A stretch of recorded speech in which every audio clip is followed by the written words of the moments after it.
Hello, everyone. This is Darlene Schluter from Special Events and Protocol. And on behalf of the Events Council and my co-chair, Adrian McCraw, we welcome you today to the special webinar. Before we get started, I want to let you know that we disabled the chat feature, but you can still utilize the Q&A option found at the bottom of your screen. We will do our best to monitor questions and answer accordingly. We will also have time for additional questions and answers at the end of the webinar. One last thing to note before we get started. We want to let you know that we will be sure to upload this webinar to our Events Council website found on Blink. All right, let's get started.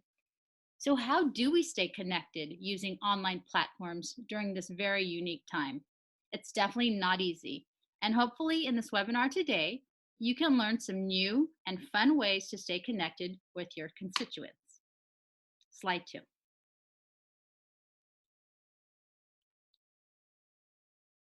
I'm going to briefly go over the agenda with you and tell you a little bit about how this webinar is going to flow and some of the things we plan to highlight. Again, I'm Darlene Schluter. I will serve as your moderator and I'll be providing the introduction. Next, Liz Bradshaw from Special Events and Protocol will share creative ideas for broadcasting your events. Then Michael Wolf from UC San Diego Workplace Technology Services and Kimberly Epperson from Special Events and Protocol will be discussing Zoom and will highlight some interactive features. We will then allow at the end for Q&A.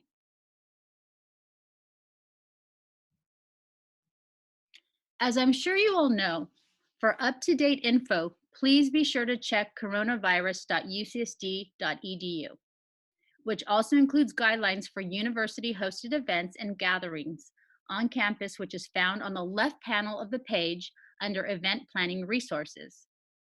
And if you haven't signed up for Triton Alerts, please be sure to do so. It's important that we all stay informed. As of Monday, March 16th, the CDC recommends during the next 15 days, all US events of 10 people or more should be canceled or held virtually. As the situation with coronavirus continues to evolve, UC San Diego, under UCOP direction, continues to modify our campus guidelines regarding events on campus based on CDC guidelines such as this one. Currently, our campus has only announced no events of 100 people or more until May 10th. However, as you all know, the situation is very fluid and subject to change and is changing daily. The Events Council will make sure you're all staying up to date regarding UC San Diego hosted events. And those of you who advise student orgs or work with off-campus groups, if you don't know already, you can expect additional language to be crafted this week, as I know VC Satterlin and AVC Mahaffey started working on that yesterday. I will make sure to follow up on that as well. Next slide. If you still need event cancellation language, please feel free to reference this vetted language you see here, which was provided by our Chief Communication and Marketing Officer. I'll leave it up for a few more seconds before going to the next slide.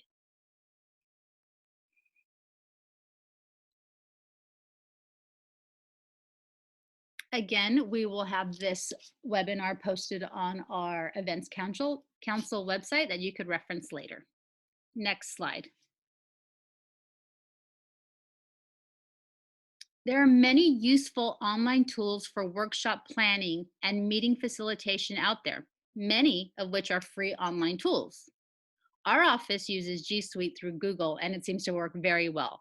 And just this last week, we started hosting morning meetings via Zoom and daily check-ins using Google Chat, which Liz will be sharing in the next few slides, along with great ways to broadcast your events.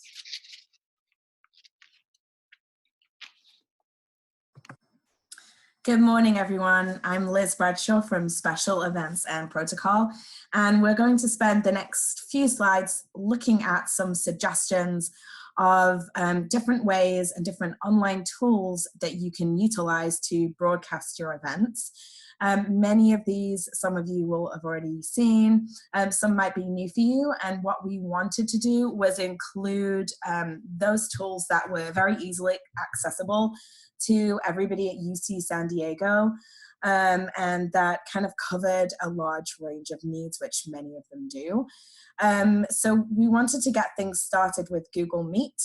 So many of you will have access to a G Suite as part of your UC San Diego account, and Google Meet is actually a really great function that is part of that suite. And so you have access to it with your single sign-on, and you're also able to work with colleagues across campus and easily connect with them that way. It's used in a not dissimilar way to Zoom and is really great for webinars, small meetings, presentations, and lectures.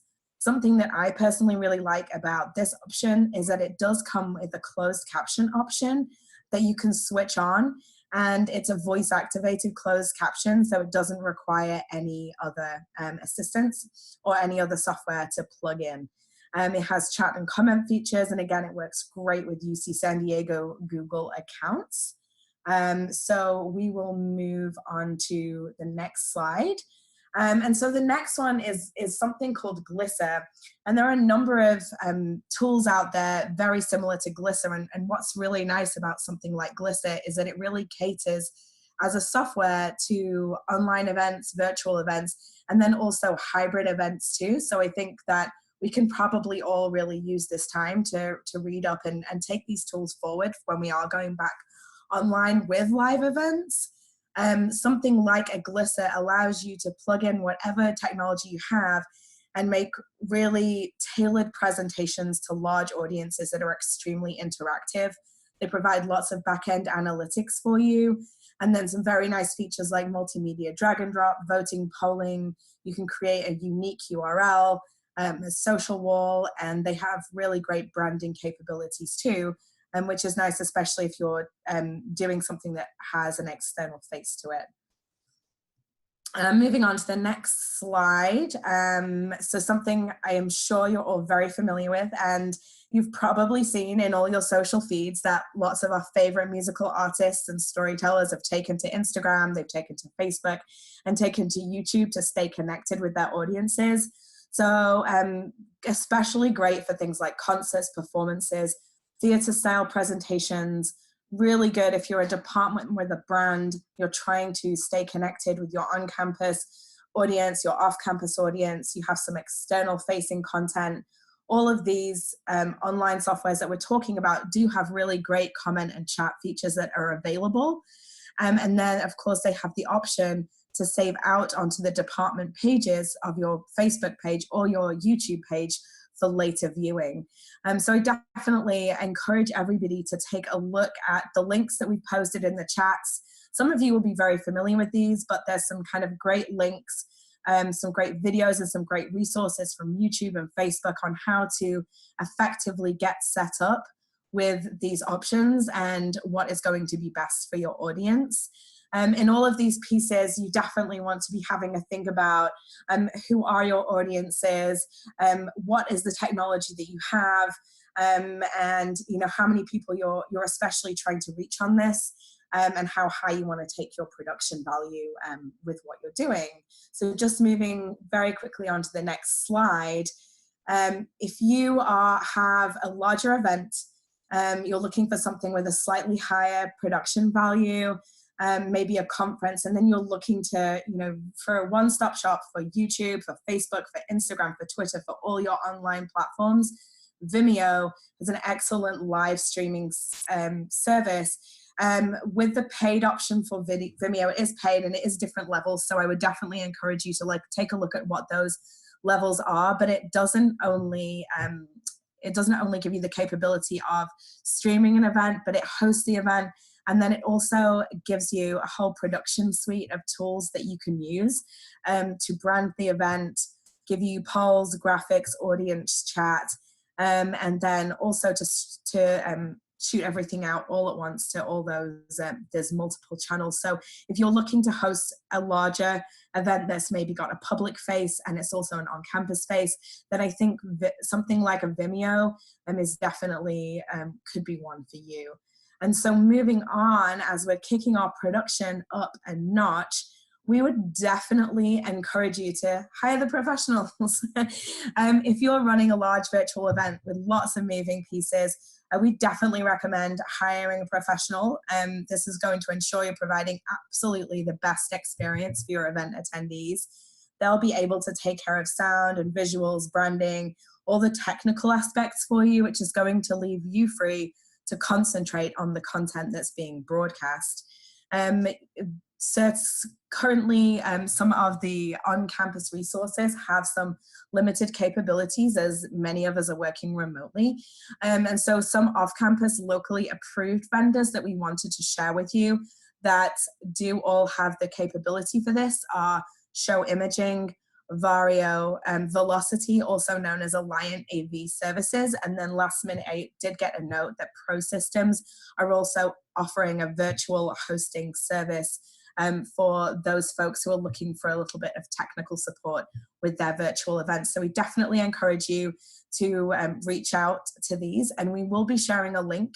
If any of you have great options for some virtual and online events that you've had good success with, or are a real pro at online events, then I'm happy to share your knowledge with other folks from the Events Council. We'll be setting up a Google Sheet and sending that out so that you all have each other's contact and you can start a really great dialogue around some best practices. And I think that's it for the virtual event chat. Happy to answer any questions. Do a deeper dive into Zoom with Kimberly. Thank you, Liz. Hello, everyone. My name is Kimberly Epperson, and I am one of the event specialists in Special Events and Protocol. I will be highlighting a few key features in Zoom that might be helpful when hosting a meeting or a webinar. We will not be discussing the basics of how to schedule a meeting or webinar, but can definitely share those links, helpful links, in the chat feature for everyone.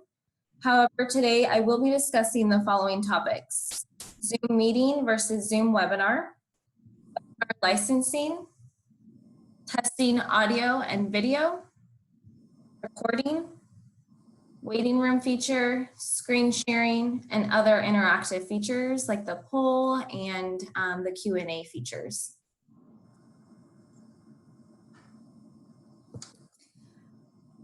The meeting and webinar platforms offer similar features and functionality, but have some key differences.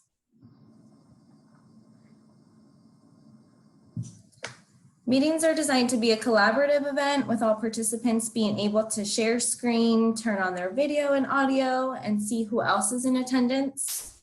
Webinars are designed so that the host and any designated panelists can share their video, audio, and screen. Webinars, however, allow view-only attendees. Like this webinar, we are in session now.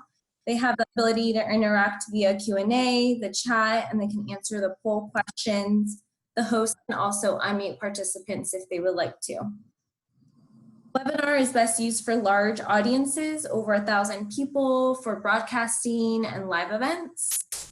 And for meetings, those are great for open office hours, faculty forums, and standard lectures.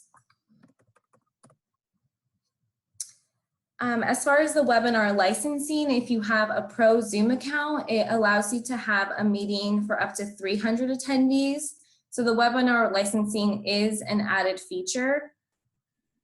You can add webinar features for 100 people or more. And then for UC San Diego, you do need to submit an add-on license request form, which is this form right here. Let me get the little spotlight so you can see where I'm pointing. But the Zoom add-on license request form can be found on Blink. And you do have to request this form, submit the form, and then on the bottom you can see all of the licensing packages and then the cost to a UC San Diego department. You do need to, you will need to have a department index number to be able to request these webinar licensings.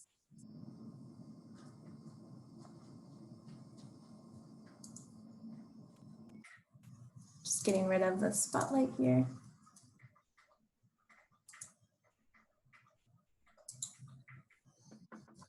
For audio and video settings, when hosting a Zoom meeting, attendees can join either by a phone call or by using computer audio. Testing the audio and video settings is one of the most important things to do prior to your meeting or webinar. You can test your audio settings by going here. Once you're logged into your meeting, you can unmute it by selecting the microphone and video. You can also test this by clicking the up arrow and it would take you to your audio settings. You can test that through the Zoom. Zoom will walk you through some steps on testing those audio and video settings. If for some reason you can't troubleshoot that through Zoom, you can select here and click on test computer, mic, and speakers, and then that will send you to your computer settings to test those features.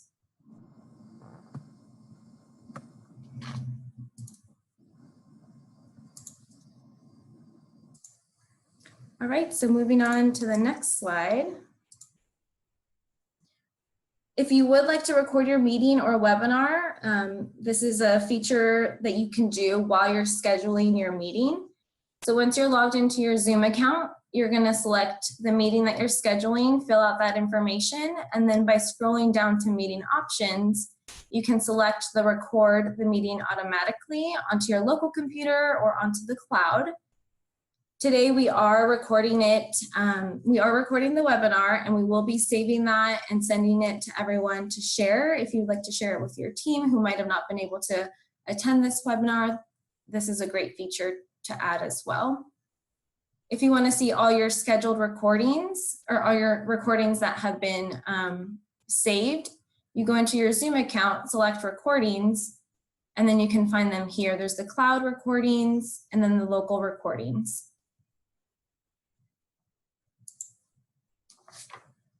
The waiting room feature can also be enabled when you're scheduling your meeting. This is a great feature for virtual office hours. For example, those CSI advisors who have students who might want to have a scheduled meeting through virtual experience. This is a great option. If it's enabled, once you start your meeting, you can manage your participants here. You can select the participants. Go over here and you can see as people are entering your waiting room. So this is you, the host. And then you can see as the people are coming in. Right now you can't see it on this screen, but if you were to hover over the participant, you can admit everyone. You can admit everyone at once, or you can admit each person one by one. You can also message the participants to let them know you'll be with them shortly or how many people are ahead of them.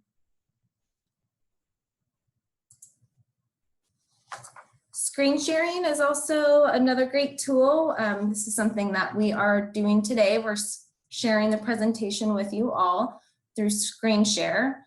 Once you have started your meeting or webinar, you can select that by clicking the share screen button right here.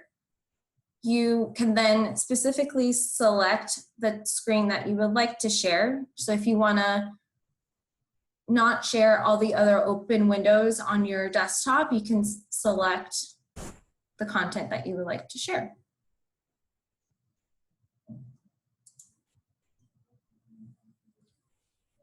Another interactive feature to engage your audience when you might not be able to hear or see them is to launch a poll and allow for Q&A. You can add up to 25 polls with 10 questions under each poll. You can create the poll prior to the meeting, which can be found under the poll tab under your scheduled meeting. The chat and Q&A features is also a way to communicate with your attendees. For this webinar, we have added all the links that we have mentioned, that we're going to mention today, into the chat. And that's where you can easily access them. For the Q&A option in a webinar, the panelists are able to manage the questions that are coming in. We have about 4 panelists on this webinar who are fielding all those questions. So we do recommend at least 1 to 2 assigned panelists to do that. So that way each person has an assigned task throughout your webinar. All right, so why don't we test out the poll feature with all you, with everyone today to make it a little bit more interactive. So I'm gonna launch that shortly. And we would like you for all to participate. And I'm launching it now. If you all can take a moment and answer these questions. And then we will be sharing all of the results live.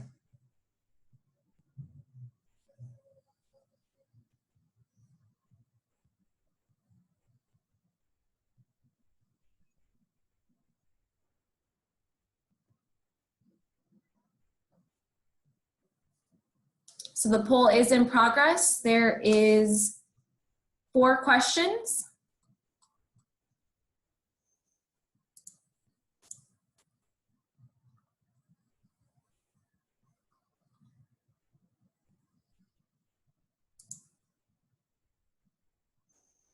I haven't seen anyone respond to the poll questions. You might be having some technical issues. Okay, I see that no one can see the poll. Let me try launching it again.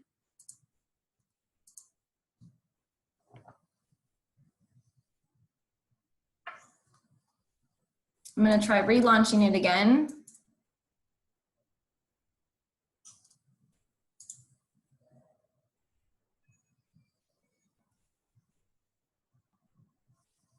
All right, it should be launched and in progress.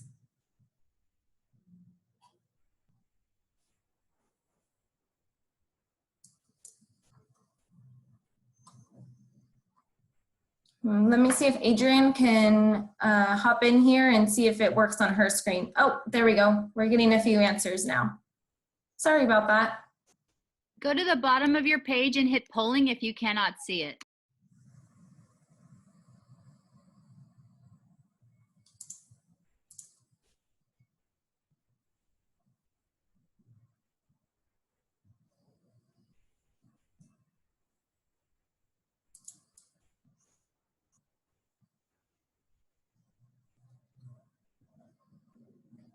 And thank you again, everyone who is in this webinar. It looks like we had about 84 participants, so that's great. Thank you so much for joining us.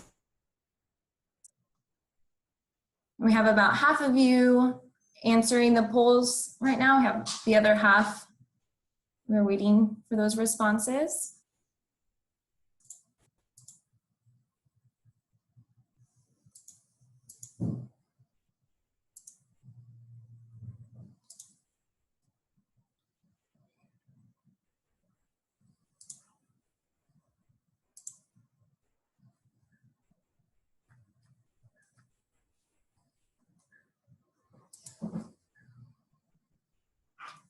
All right.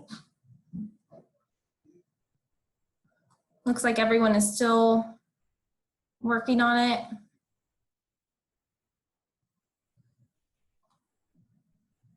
A few more seconds here.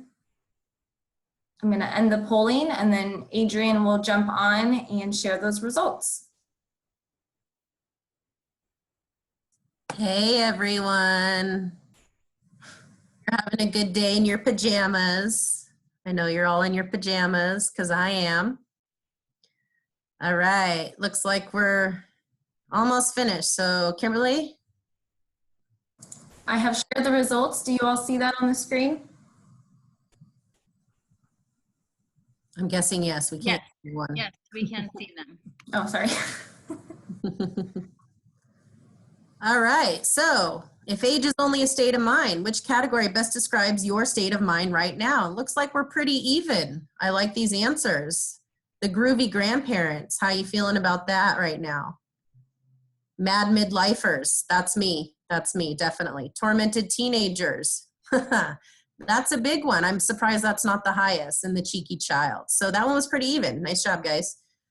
Why did you decide to join this webinar today? Looks like a lot of people wanted to gain knowledge on the best ways to host events online. I think that's really the way we're going in the next at least couple of weeks.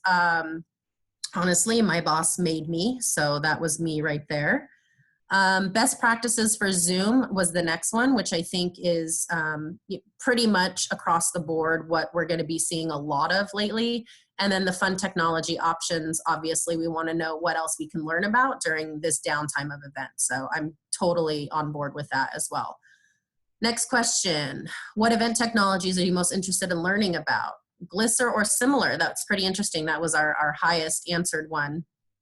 And if anyone is more interested in learning about that, I suggest reaching out to Liz Bradshaw, and she can probably help you out with that. She's not the expert by all means, but she likes to think she is. Just kidding. Love you, Liz. Facebook Live and YouTube Live are kind of falling in the popular categories for the free ones. I know that. And then Google Meet. Again, as Liz mentioned, we have also just started using the Google Chat and Google Meet feature.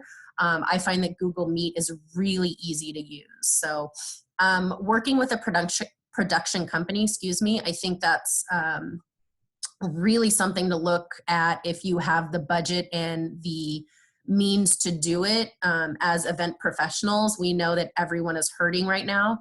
So reaching out to those event production companies, even if it's something small, and like I said, if you have the budget to do it, go ahead and help them out. And let's see, do you feel like you have the technology equipment to take your event online? 66% of you said yes, so that's great. 26% of you, are asking what equipment do I need? And that's really this is a good segue here to reach out to Michael Wolf, who's also on the call. And if you haven't taken any of those work from home webinars, I suggest you do that. So Michael, can you jump in on anything here just to briefly go over what equipment is needed? Oh, Adrian, just jumping in here. We have one more slide, so I'm gonna stop sharing these results. Thank you so much. Oh, sorry, yep, take it away. Hi, everyone. There's a remote work webinar that ITS has been doing all this week, and there's going to be another one today and tomorrow at noon. I put the link in the chat, and it goes through everything that you would need and all the resources you need to get help while working from home. It's a very good webinar. I highly recommend that you attend it, and it will go through all hardware, cloud apps you need to use, and there will be some field support guys on there if you have hardware questions for what you're using at home and what you might need at home also. So it's a really good webinar. I would highly recommend attending that today or tomorrow at noon, and it will help you with being able to do your job at home and provide resources and information that you might need to help ease the transition to working remote. Thank you, Michael. Yeah, Michael Wolf has been a great resource for us when using Zoom as part of our event, so I highly recommend reaching out to him. You can contact him by emailing zoom@ucsd.edu, and there's also a Blink Zoom page that you can find through Blink as well, with other resources. So I'm just going to backtrack a little bit. We just missed 2 slides here. Just a reminder, and best practices when using Zoom meetings and webinar is to log into your desktop application. You can see all your scheduled meetings and settings, everything is on that, so we highly recommend to log in through there. Before your meeting, double check your meeting settings, test your audio and video. And for audio, we recommend that you use a USB connected headset for the best audio experience. And then also mute your microphone while others are presenting or speaking so we don't hear any of that background noise. Sharing content, you can share specific applications to control the displayed content, which I've already touched on. And then if you are allowing for the video setting to be on, make sure the camera is positioned at eye level and make eye contact as much as possible. And on this slide, you will find some helpful links to Zoom resources that we have shared in the chat for easy reference. You can also find a lot of the Zoom info on Blink, like I've mentioned, and the Zoom website also has plenty of video tutorials that will help get you all set up through Zoom. So that concludes the Zoom topics for the presentation. And I believe I'm going to hand it off to Darlene to kick off the Q&A. Thank you, Kimberly, and also thank you, Liz and Michael. We are now on the Q&A portion of this webinar. We will be able to answer questions you have regarding the presentation specifically. If you happen to have other questions pertaining to working remotely, your equipment at home, VPN, etc., that Michael briefly discussed, we encourage you to go to the Blink website or to attend one of the webinars that are taking place today and tomorrow. So right now, I believe, don't know if we have any other questions. If anybody wants to type anything in at this time, we're happy to answer them. Oscar Lara said, we're running a webinar on Zoom. Can you view participants to track attendance? I can answer that. And Michael, feel free to jump in if you'd like to answer any of these questions. But yes, when you're on a webinar, you can select the participants button on your taskbar. And right now it's showing a total of 84 participants who have logged in. And you can also on the back end download the data of all the participants who have registered and who joined the meeting, and that you can also use as data. Also, when you're setting up your registration, you can ask for very specific information if you need additional data for your participant.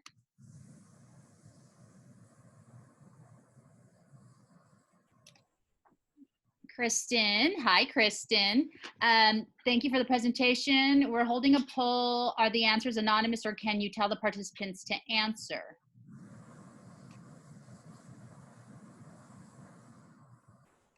Kimberly, you want to take that answer?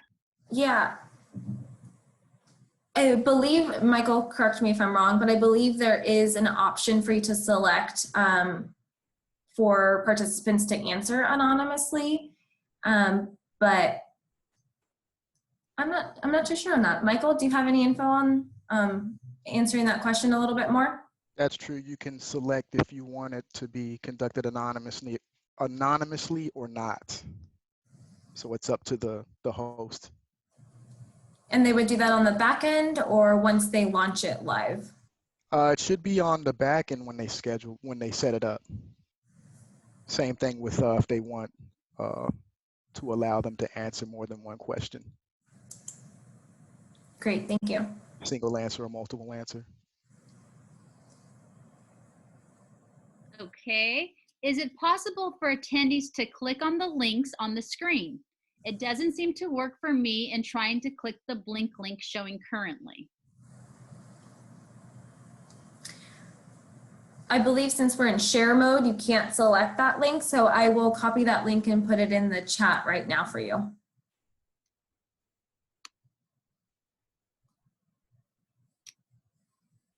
Hi, Diana. She asked, hello, can you set a virtual background on a Zoom meeting?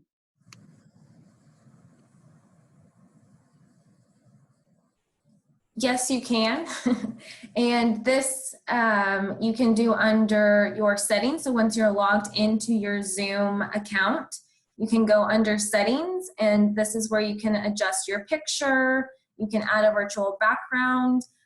Virtual background is best if you do have a green screen behind you, is what I've learned, or else it gets a little bit glitchy, but you can select that virtual background.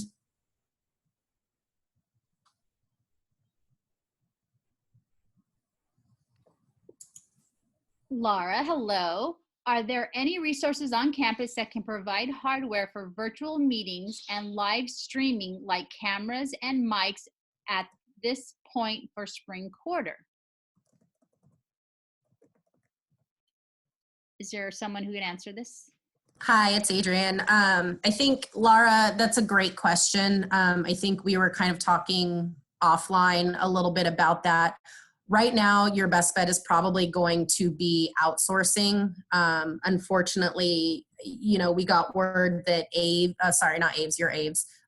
University Centers is currently not operating to full capacity. Another option is Mike Sterner's team. He works for the School of Medicine. But I think right now your best bet for hardware is going to be offsite.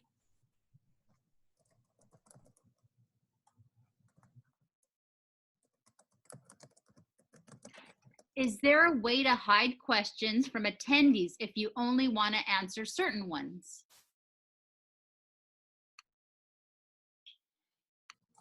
Michael, do you want to take that one?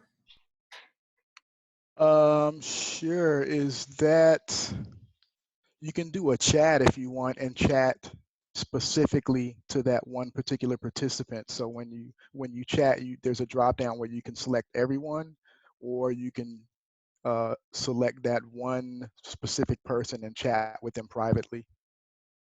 Same thing in a webinar, so that you can just directly communicate with them one-on-one.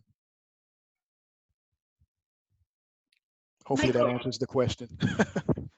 Michael, I have a question. I've been in a few Zoom meetings where the host cannot find how to mute all the participants during the meeting. Is there a simple place or way to do it while the meeting is in session?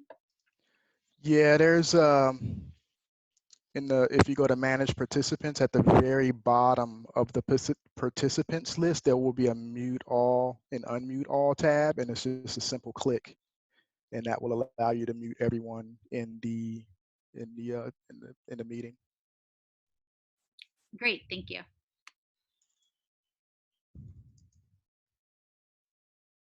I'll put the link in the chat just in case. Thank you. Does anyone have any other questions or some information they want to share with this group?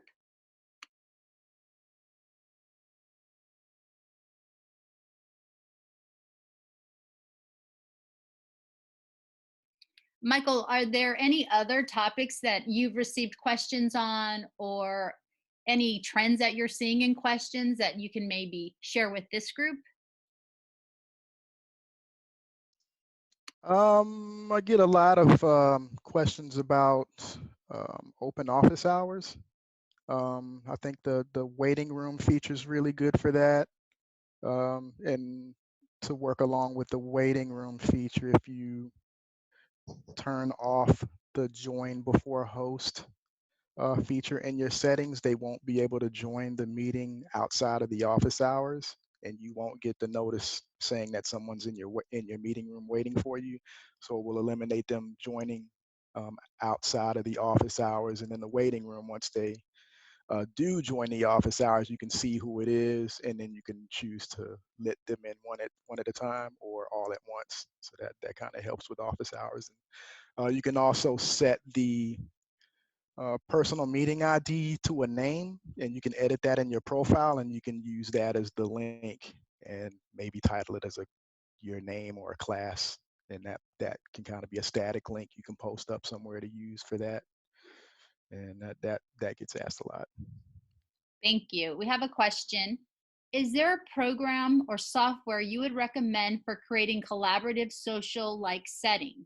We've worked to create a sense of community with students in our program and want to keep them engaged in a less formal way than a webinar, but also don't want madness of everyone talking at the same time. Does anyone have suggestions for that? I can help with that one maybe. I think that potentially something like a Google Meet option might be nice for that. And maybe even some of the other features that Zoom has that aren't quite that formal webinar setting, but where, you know, folks of, even for smaller team meetings of like sort of 10 to 15, you can still see each other. And I would definitely recommend having somebody maybe facilitate that conversation and asking people to mute themselves.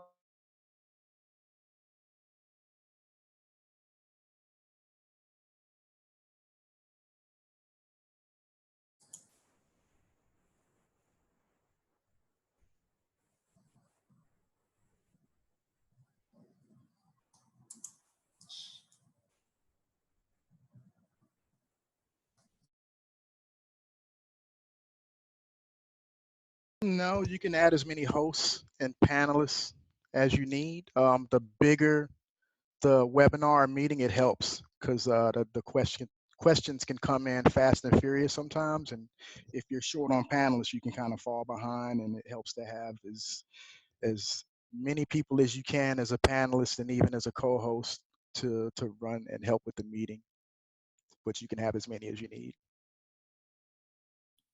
Michael, there's another question for you from Jill. Hi, Jill. Have people had problems connecting to Zoom with the increased volume?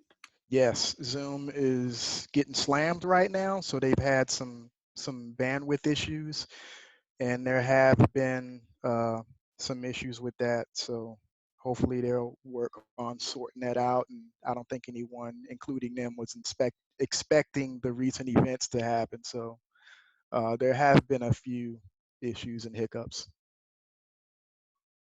They're always constantly working on it, and I think they're improving it a bit. Thank you. The next question, in relation to how many people can host question, for example, if we are bringing in an outside speaker who will need to share their screen, should they be the one to organize and host the meeting, or should someone from our department?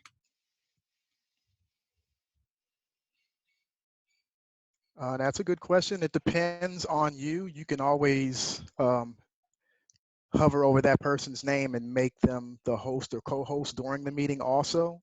So if that changes during the meeting, you can do that, or it's up to the host and how they particularly want to run it. Things can change during a meeting, and maybe you need to leave, and you can hover over that person's name and make them the host or the co-host, and it helps give you another person to help with questions and stuff. Thank you. We had a good suggestion from Michelle. Hi, Michelle. She said that it's a good idea to maybe send out some guidelines about Zoom prior to a meeting so people know about muting. And she said also for small meeting teams, they've been using Skype for business. Thanks, Michelle. I also wanted to add that the Zoom tutorials online are very helpful. I probably watched hundreds of them to help put this webinar together.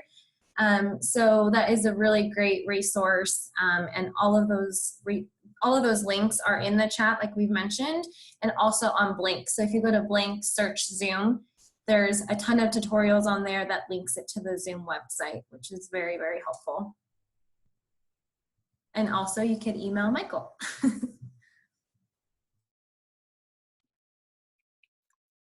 Do we have any other questions or other great tips?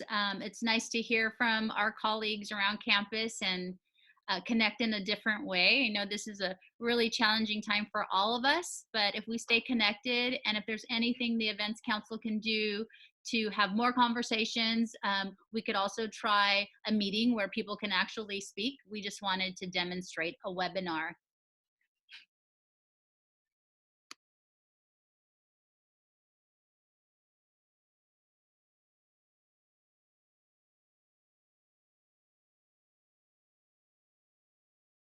Okay, well, I think we are good. Doesn't appear to be any more questions. Again, thank you for joining us. We will get this on our Events Council website, which is located on Blink, by the end of tomorrow. Hopefully today or tomorrow we will get it up. And also Liz is putting together a list of people who have expertise in certain areas. We would love to hear from you and get other ideas. So thank you again for joining us. We really appreciate it.